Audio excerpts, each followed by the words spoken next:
Hey everyone, welcome back to another video from Wake&Tech. Today in this video, we will be learning how to appear offline on Instagram step by step. If you want to browse Instagram in peace without others seeing you when you're active, then first of all, launch the Instagram app open and log into your account.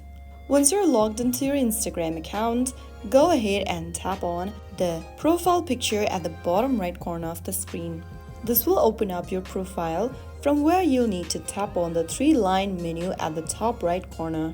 This will bring up the settings and activity page. Now scroll down from the settings and activity and tap on messages and story replies.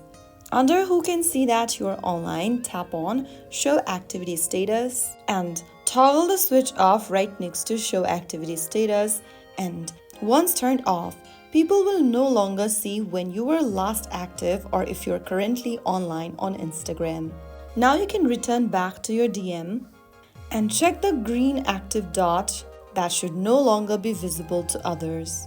Remember that you also will not be able to see when others are online once you disable this feature. If this video helped you, don't forget to like, share and subscribe to the channel. I will be back again in the next episode. Thank you for watching.